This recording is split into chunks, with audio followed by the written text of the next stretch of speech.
Eu era o comandante da Área 51. Eu mentia e dizia que nunca tinha trabalhado lá. É a mais famosa base militar secreta no mundo. Nós aceitávamos estas condições. Mantenha a boca fechada. Sua vida e outras vidas dependem disso. Agora, os homens que trabalhavam na Área 51 contam suas histórias pela primeira vez.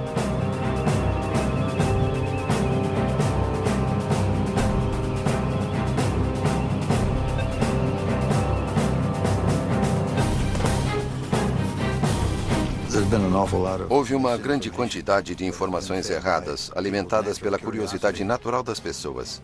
Quem não sabe o que está acontecendo quer descobrir.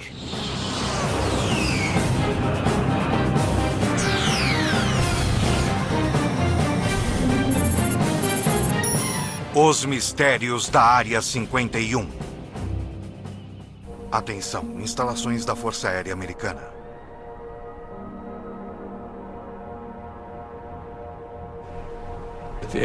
A CIA nunca admitiu e nunca irá admitir que existiu uma Área 51. Ponto final. Criada pela CIA em 1955 para desenvolver e testar os projetos militares mais secretos dos Estados Unidos, a Área 51 recebeu o nome de uma coordenada em um mapa. Embora oficialmente ela não exista, imagens atuais de satélite do deserto de Nevada mostram 7 pistas e mais de 25 hangares. Envolta em segredos, o acesso sempre foi muito restrito. Mas, finalmente, os primeiros programas que deram início a tudo estão sendo liberados e lembranças podem ser trazidas à luz.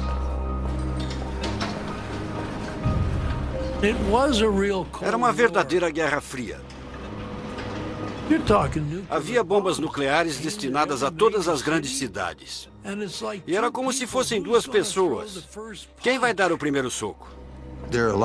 Muitas vezes, a democracia tem de dar lugar ao controle rigoroso dos militares para que se possa realizar algo que permita que seu país sobreviva. E era assim que todos pensávamos, imagino.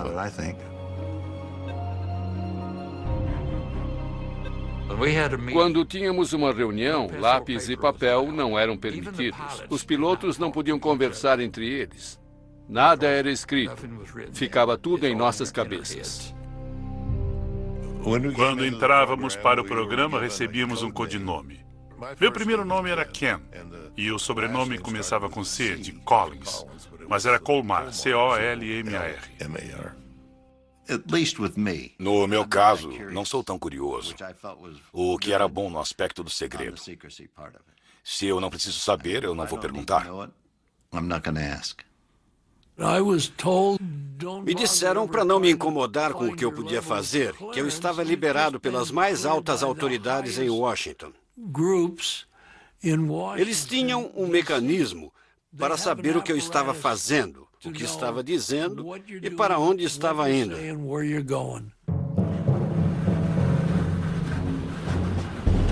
A base foi construída em torno de um lago seco conhecido como Lago Groom. O lugar oferecia vantagens óbvias. Precisávamos de um bom lugar para pousar, onde pudéssemos pousar de qualquer direção, dependendo de onde o vento viesse, e um lago circular servia a esse propósito. Também era protegido por montanhas em torno dele, assim não era muito visível. Liso como vidro. Era inacreditável. Eu podia ir de carro na velocidade máxima e não sentia nenhum solavanco. Era fantástico. O Lago Groom era muito amplo. Havia vários trailers nos quais vivíamos. E havia um prédio comum onde comíamos. Não tínhamos TV nem rádio. Eu não tinha nenhuma mulher. Houve uma mulher que cuidava das finanças da companhia e foi lá e passou uma noite. Foi a única de que ouvi falar. O primeiro nome dado ao lugar foi Rancho Paraíso. Eles achavam que isso ia suavizar o impacto da austeridade. Foi uma tentativa de convencer as pessoas de que não era tão ruim quanto parecia.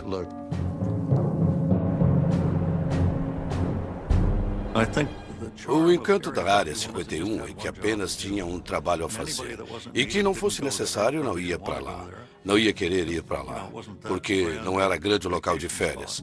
Era um trabalho muito duro. A CIA precisava de um certo tipo de homem para trabalhar na Área 51. Optávamos por ser guerreiros silenciosos. As seletivas de segurança eliminavam as pessoas que gostavam de se exibir. Eu tinha recebido minha primeira credencial de segurança. E fui ao cinema, enquanto minha esposa foi fazer compras com minha mãe. Estava no meio do filme quando entrou uma mulher, uma jovem da minha idade. E no meio do filme, ela me perguntou se eu morava em Las Vegas, há quanto tempo morava em Las Vegas e o que eu fazia.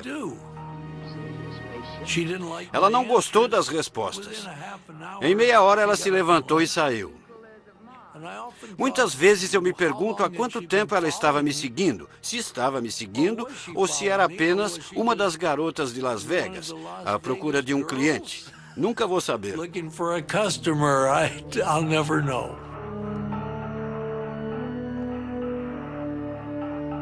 Não nos disseram o que ia ser, não tínhamos ideia.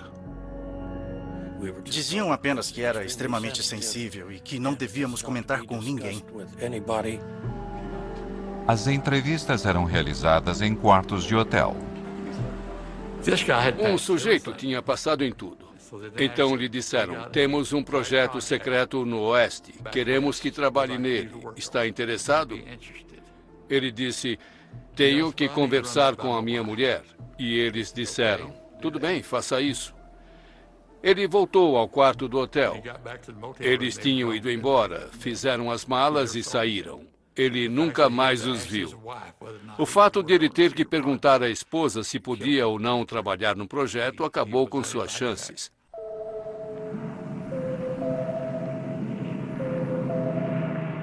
A Área 51 foi criada para um projeto ultra-secreto chamado Aquatone. Em 1955, homens da CIA, da Força Aérea e de uma divisão secreta da Lockheed vieram ao Rancho Paraíso para começar a trabalhar.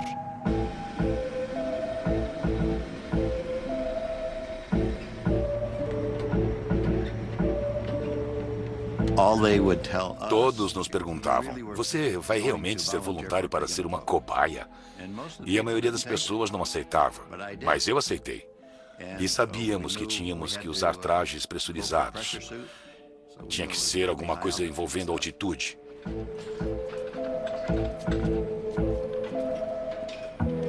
O sangue ferve acima de 15 mil metros sem pressurização. Então, se você perder a pressurização acima dessa altitude, o traje salva sua vida.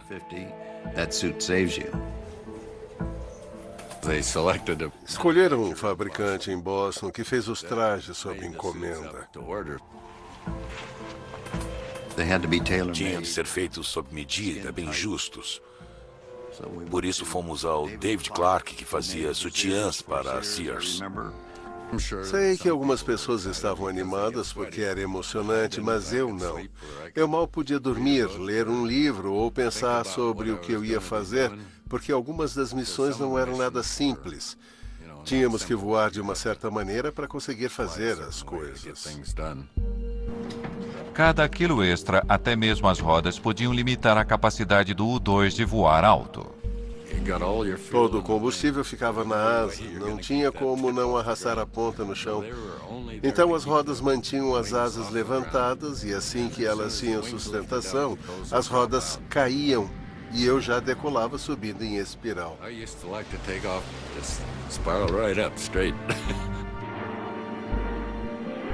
O governo dizia que o U-2 estava sendo usado para pesquisas climáticas. Essa era a nossa desculpa, um esquadrão de reconhecimento climático. Se não é um avião convencional, então o que será? O U-2 voava 3 vezes mais alto que aviões regulares e às vezes era visto por civis. Eu não tenho certeza, mas acho que vi o reflexo do sol numa janela de observação ou algum tipo de escotilha. Em meados da década de 1950, quando o interesse pela Guerra Fria e pelos OVNIs estavam no auge, eu acho que era do espaço, mas amigável. O avião prateado às vezes criava confusões. Era pura liga de alumínio e parecíamos uma estrela brilhante lá em cima. Os pilotos eram orientados a negar tudo, até mesmo para os controladores de voo. Havia relatos de coisas voando bem alto. Eles podiam até ligar, mas não recebiam nenhuma informação, só desculpas. Sobrevoei a fronteira canadense. Um controlador de voo questionou a minha altitude. Ele foi bastante preciso, mas eu disse, não, precisa calibrar seu equipamento. Não estou a essa altitude. Em 1957, voos secretos de U-2 eram a fonte de metade de todos os relatos de avistamentos de OVNIs, mas eles não eram nada, comparado ao que viria. Voltaremos a seguir com Semana Especial.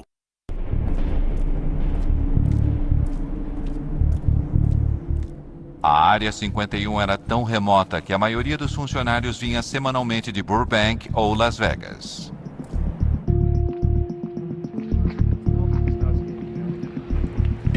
Minha família ainda estava dormindo quando eu acordava. Na segunda de manhã eu tinha que sair cedo para pegar o avião, que geralmente partia às 8 horas.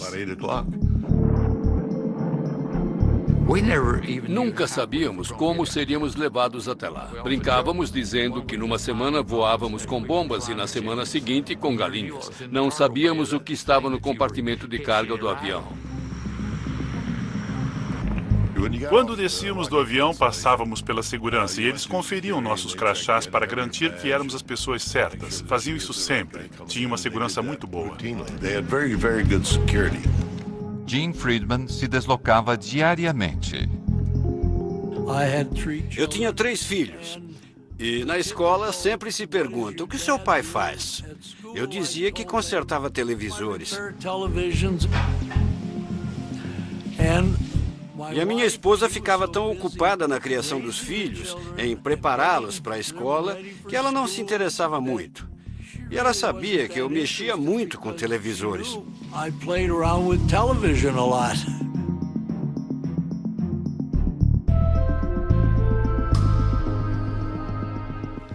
Era bom. Tínhamos uma vida boa. Embora às vezes ele não voltasse para casa durante uma semana. Mas ele ligava, avisando que tinha que trabalhar. E as crianças, especialmente a minha filha, dizia, cadê o papai? Teve que fazer hora extra? Eu não sabia o que ele fazia. Era uma rotina estranha. Eu voltava para casa à noite. Minha mulher perguntava, como foi seu dia hoje?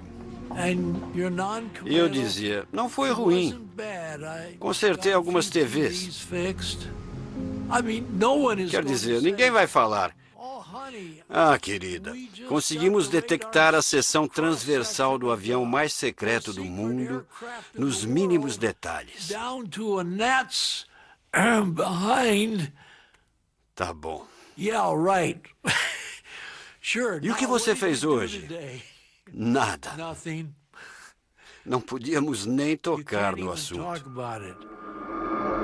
Vamos encarar a realidade sem pânico. Esta é a nossa realidade. Algum dia, bombas atômicas podem ser lançadas em nossas cidades. A insistência no sigilo total era motivada pela paranoia da Guerra Fria e o temor generalizado de que a União Soviética poderia destruir os Estados Unidos. Um lado desconfiava do outro e o país tinha medo de ser dizimado por um ataque nuclear. Não se confiava em ninguém, nem mesmo nos pilotos de teste da Área 51. Em 1963, o avião de Ken Collins caiu em uma missão de treinamento. Uma semana depois, me perguntaram se eu concordaria em ser hipnotizado. Queriam descobrir se eu não tinha esquecido alguma coisa. Eu concordei. Então, eles trouxeram um psiquiatra importante de Boston.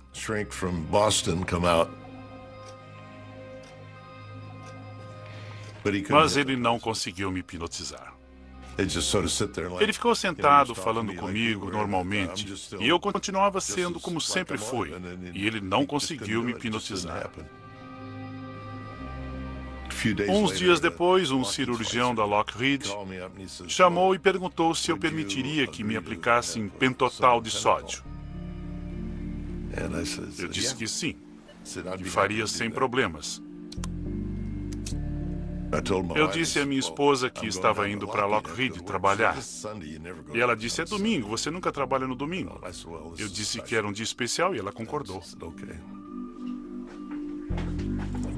Às 6 da tarde, eles me levaram para casa e eu ainda estava sob a influência do pentotal de sódio. Eles me puseram na cadeira da sala de estar, se despediram e saíram.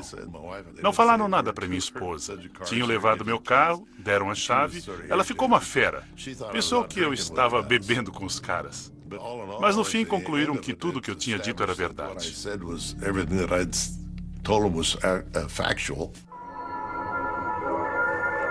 Quando uma bomba assim explode perto do solo, dezenas de milhares de toneladas de... O governo corria para desenvolver armas cada vez mais potentes e decidiu realizar testes nucleares ao lado de sua base secreta, a Área 51. Coloquem os óculos. Ficávamos no meio da área de testes nucleares em Nevada e ninguém queria ir até lá. Essa privacidade era muito importante para podermos trabalhar. E fazíamos tudo com uma boa dose de segredo. Mas com mais de 450 explosões nucleares entre 1955 e 1968, o local tinha seus inconvenientes. Quando havia explosões nucleares lá, éramos avisados e tínhamos que evacuar o local. Uma vez demoramos quase 2 semanas para voltar por causa do clima e dos ventos desfavoráveis. Tivemos que usar crachás de radiação para ter certeza de que não estávamos contaminados.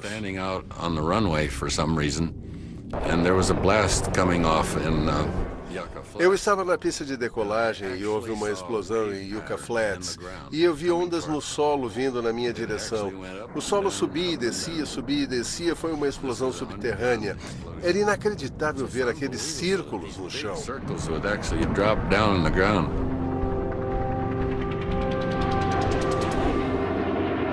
Diante das pressões da Guerra Fria, os Estados Unidos temiam que o U-2, o principal projeto da Área 51, já estivesse se tornando vulnerável aos mísseis soviéticos.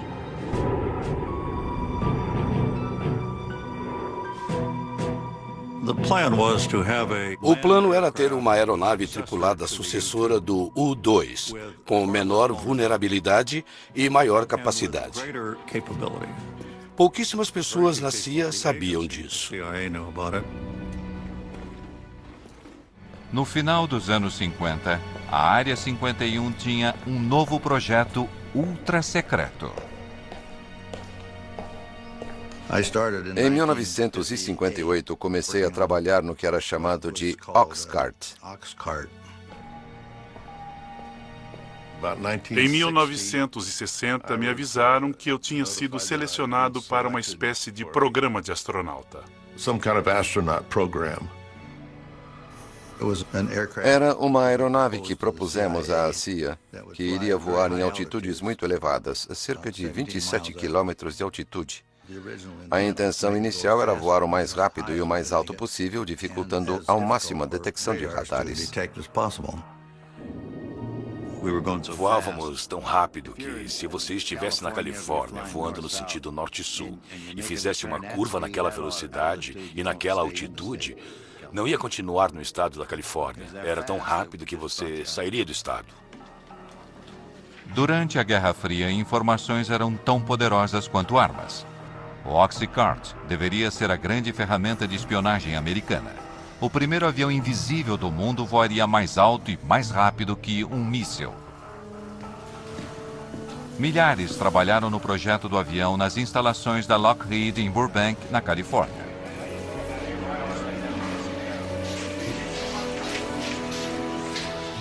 Mas, apesar da grandeza da produção, o projeto permaneceu secreto. O Oxcart tinha um grau de segurança próprio e era o mais alto possível.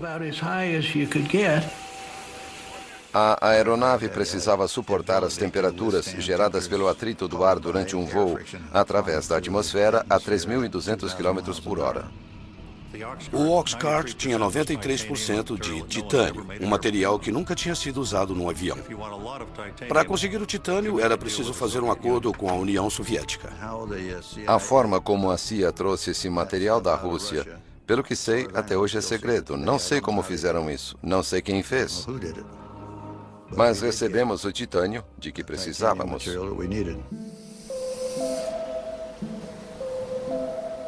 Quando o protótipo do Oxcart ficou pronto, o governo precisava levá-lo da linha de produção na Califórnia até a Área 51.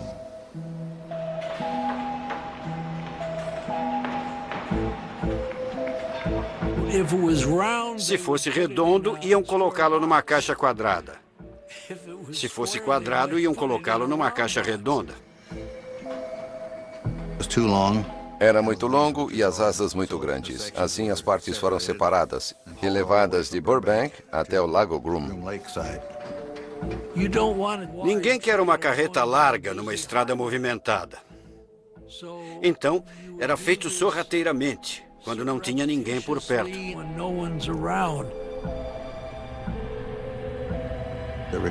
Foi preciso ajuda da Polícia Rodoviária da Califórnia, de Nevada, da CIA e de muito mais gente. O caminho teve de ser limpo, tiveram de cortar as árvores, retirar tudo das laterais da rodovia para as caixas poderem passar.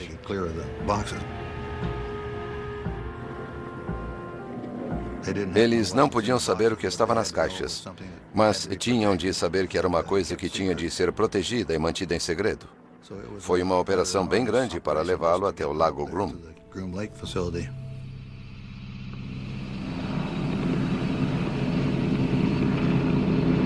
Ken Collins foi um dos primeiros pilotos a ver o Oxcart depois que ele chegou à Área 51. Eu fui até lá. O oficial de operações estava lá e me perguntou se eu gostaria de ver o que ia pilotar. Eu disse, claro. Fomos ao hangar e as janelas no topo eram o único lugar de onde vinha alguma luz. Nas sombras eu vi aquele lindo avião. Era incrível. A primeira impressão era de uma nave espacial. Voltaremos a seguir com Semana Especial Invasão Extraterrestre no Nat Geo. Dentro da Área 51, cerca de 2.000 trabalhadores tinham um único objetivo: concluir o mais recente projeto secreto. Tinha muitas coisas que as pessoas não precisavam saber. É por esse motivo que existia tanta mística em torno da Área 51. Eles não sabiam o que estava acontecendo.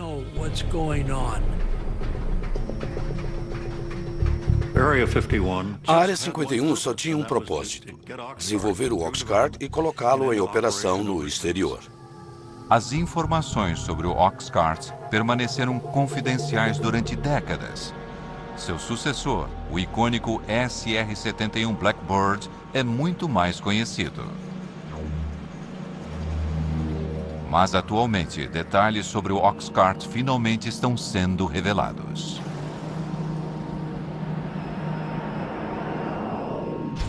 O Oxcart foi o primeiro avião furtivo do mundo, projetado para ser virtualmente invisível aos radares inimigos. Nos testes de que participei, o avião sobrevoava uma estação de radares. A ideia era descobrir se eles podiam voar sem serem detectados.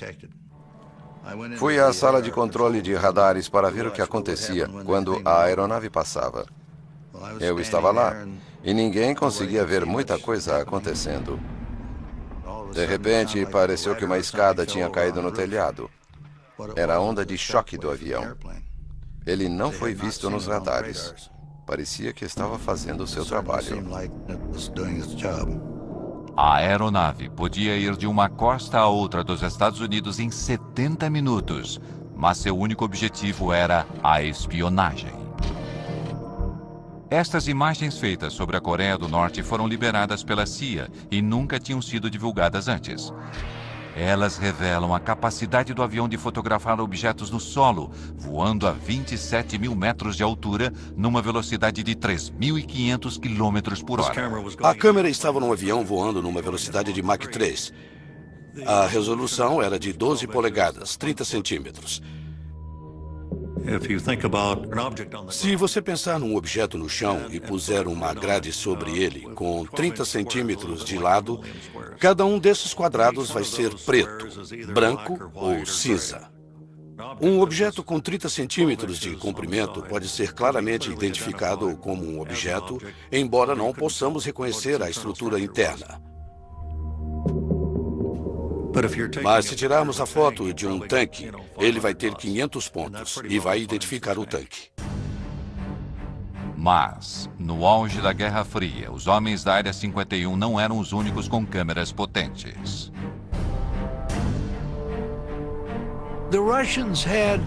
Os russos tinham de 4 a 6 do que chamávamos de latas de cinzas. Tínhamos uma estação de monitoramento de satélites e éramos avisados do momento em que o satélite deveria passar. Quando se aproximavam da nossa região, fechávamos tudo. Tínhamos galpões de emergência. Se um avião estivesse a céu aberto, quando o satélite estivesse se aproximando, era rapidamente levado para esses edifícios. Mas, às vezes, um modelo do Oxcart era colocado sobre um pilar para que suas propriedades furtivas pudessem ser testadas. E com os soviéticos espionando do alto, isso representava um problema. Era muito difícil disfarçar um avião em cima de um poste quando o satélite passava. O pessoal da segurança não queria que eles vissem. Não tínhamos outra opção a não ser tirar a maquete de lá e colocá-la no hangar. E depois colocá-la de volta no lugar.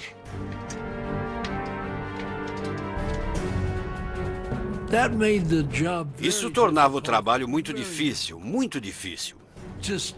Começávamos a trabalhar no avião e depois o levávamos para o hangar. E era um tal de guardar e tirar.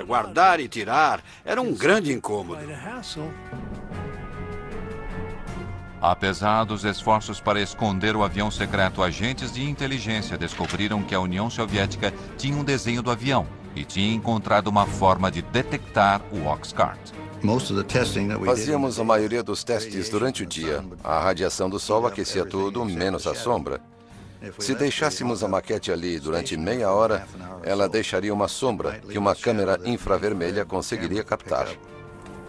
Assim, os homens da Área 51 passaram a criar aviões falsos para enganar os soviéticos. Sabíamos que o satélite ia passar e desenhávamos o contorno de algum tipo de avião exótico na frente de um dos hangares. A maioria era de papelão. E um pouco antes de o satélite passar, colocávamos um aquecedor na traseira para mostrar um sinal de calor, como se o avião tivesse acabado de pousar. Queríamos que pensassem que tínhamos alguma coisa que eles não tinham. E eles, com certeza, investiram muito tempo e dinheiro tentando descobrir o que era. Em Washington, objetos fantasmagóricos pontuaram as telas dos radares. Engodos criados para proteger o Oxcart alimentaram os rumores sobre a Área 51. Caças passaram várias horas perseguindo os objetos vistos no radar. Realizamos 2.850 missões partindo da Área 51 sem que ninguém soubesse. O avião não existia e, naturalmente, dependendo da luz do sol, era visível e acabava se tornando um avistamento de OVNI. O general Sanford, diretor de inteligência da Força Aérea, confirmou que os objetos não são armas secretas americanas e afirmou que a Força Aérea vai investigar. Isso foi na época em que a Força Aérea conduzia o projeto Blue Book, investigando os avistamentos de OVNIs. Eles começam a investigar e, de repente, encontram uma parede de segurança. Disseram que era uma missão ultra secreta, tinham que inventar uma história e esquecer que aquilo tinha acontecido. Recebemos e analisamos entre 1.000 e 2.000 relatórios. Assim, os pobres coitados do projeto Blue Book tiveram que inventar uma história para explicar os avistamentos. Com todo respeito à Força Aérea, acredito que alguns deles sejam de origem interplanetária. Os controladores de tráfego aéreo tiveram de ser alertados para não relatarem algo se movendo tão rápido no espaço aéreo americano para não alarmar as pessoas. Os pilotos comerciais criavam problemas. Eles viam a aeronave subindo, chegando a 24 mil metros. E os aviões comerciais estavam a 12. E eles entravam em contato com o solo e falavam feito desesperados. Mas eles viam. E os passageiros viam. O FBI ia até o aeroporto em que pousavam e os faziam assinar um documento para não revelar o que tinham acabado de ver. Mas acontecia um desastre na Área 51. A máquina de acobertamento era acionada.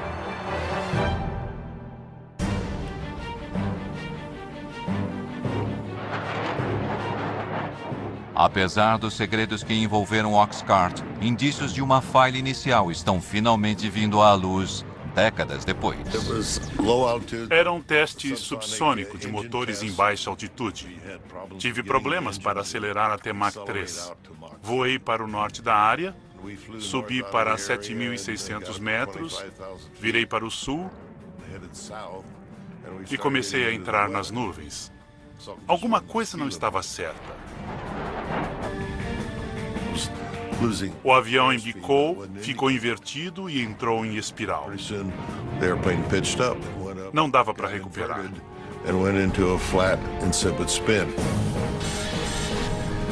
Então achei melhor ejetar. Foi o que eu fiz. Ejetei para baixo porque eu estava de cabeça para baixo. Ken tomou a decisão certa e ejetou. A única coisa que pensei foi que eu odiei ter que abandonar um avião tão bom.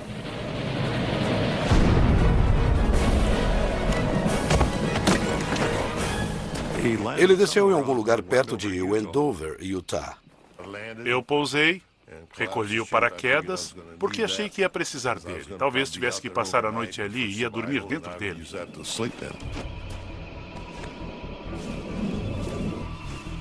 Minha lista de checagem tinha se espalhado. Comecei a recolher algumas das páginas, eram todas confidenciais e tinha o carimbo de secreto. Tudo que eu consegui recolher eu pus no bolso.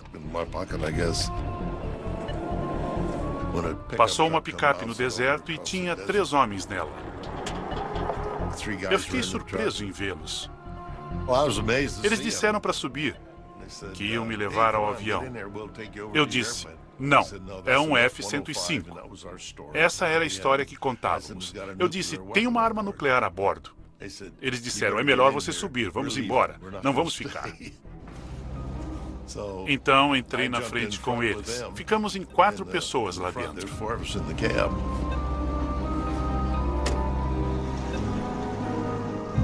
Não sei onde eles achavam que estávamos indo. Se a bomba explodisse, estava tão perto que não teria feito qualquer diferença. Depois da história que Collins contou, eles não estavam muito ansiosos para ir até o local da queda.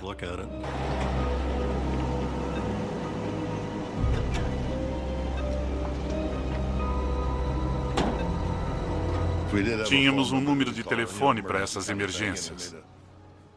Fiz uma chamada rápida, me identifiquei, só precisavam saber disso e eu lhes disse onde estava.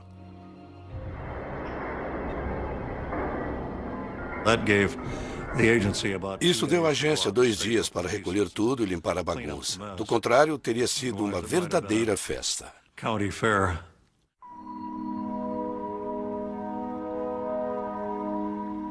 Esta é a primeira vez que fotos do esforço do governo para limpar o local do acidente são reveladas.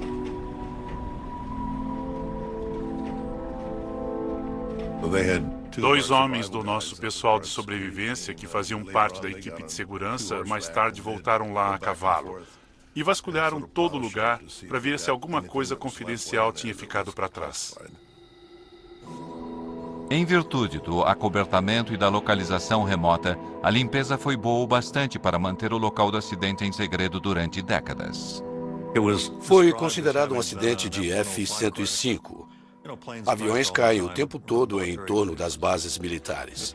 E tudo foi esquecido. 50 anos depois, o historiador aeroespacial Peter Merlin encontrou o local do acidente que o governo tentou apagar da história. Agora estamos de fato no campo de destroços. Durante o processo de limpeza do local, as peças maiores foram cortadas com maçaricos e levadas para a Área 51 num avião de carga. Ele examinou o deserto durante anos, usando informações de documentos liberados. Este memorando secreto foi liberado pela CIA. Ele diz: todos os vestígios de 123 foram retirados do local do acidente. Minha experiência com locais de acidentes diz que sempre resta alguma coisa. Esta peça aqui faz parte da estrutura da asa. O A é de A12, W indica a asa, e 667 era o número do desenho. Isto é do interior da cabine, é o selo de inspeção.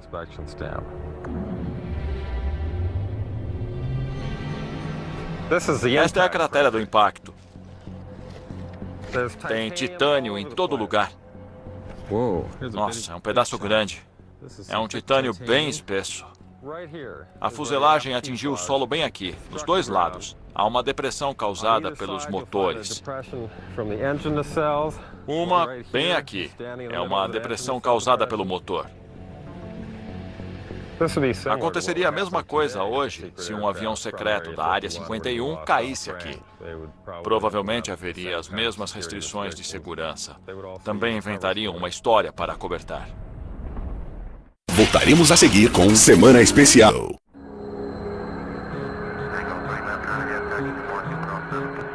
Aeroporto McCarran, Las Vegas. Dias de hoje. Um hangar particular para jatos não identificados. Diariamente, funcionários continuam fazendo a mesma viagem para a Área 51, que ocorre desde os tempos do U-2 e do Oxcart. Esses primeiros programas tornaram a Área 51 um lar permanente para projetos secretos americanos. Se você procurar nos registros, nunca houve um voo sequer no Lago Groom. Nada era o que parecia ser. Voo 963, liberado para decolar. E o mistério continua até hoje. O orçamento militar anual para projetos secretos militares é de 41 bilhões de euros. O nível mais alto na história dos Estados Unidos. Mas nem mesmo aqueles que já sacrificaram tanto pela Área 51 conhecem os segredos. Gostaria de saber o que estão fazendo, mas não sei. Ouvi falar até que a Área 51 serve de acobertamento para uma área muito mais secreta. Eu não sei. Também não posso confirmar isso. Não tenho ideia. Gostaria de saber. O sigilo e os acobertamentos continuam alimentando os rumores. Há muitas situações que as pessoas não podem saber que não são verdadeiras. Por isso, existe uma grande quantidade de informações falsas alimentadas pela curiosidade natural das pessoas. Se você não sabe o que está acontecendo, quer descobrir. Muitas vezes, até mesmo a especulação mais absurda contém uma ponta de verdade. Dizem que existem câmaras subterrâneas lá, túneis que vão até Las Vegas. E não existe absolutamente nada disso.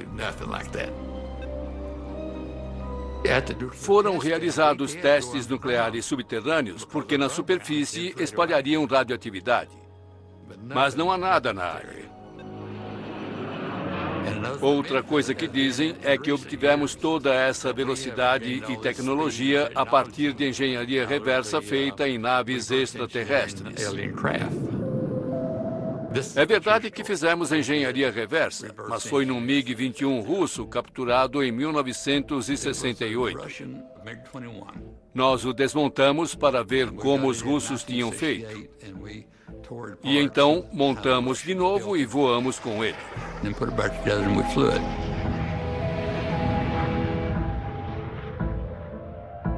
Até mesmo a teoria da conspiração de que o governo encenou o pouso na Lua na Área 51 tem um certo fundamento. Na área de testes atômicos, testamos o veículo que enviamos para a Lua.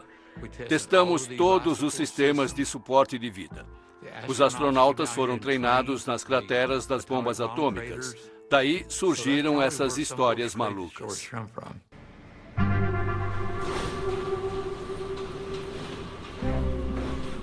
Quando as pessoas se inscreviam para os projetos do Oxcart ou do U-2, sabiam que isso talvez nunca fosse revelado.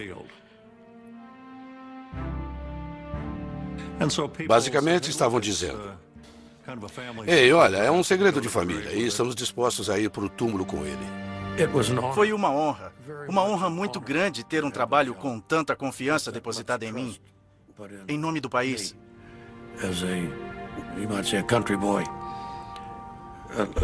Muita confiança foi depositada em pessoas como eu, que trabalharam lá.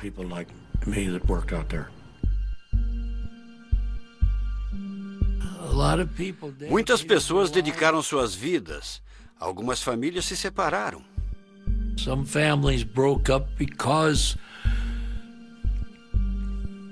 Porque a esposa não sabia se o marido ia voltar para casa à noite. Não era apenas um emprego.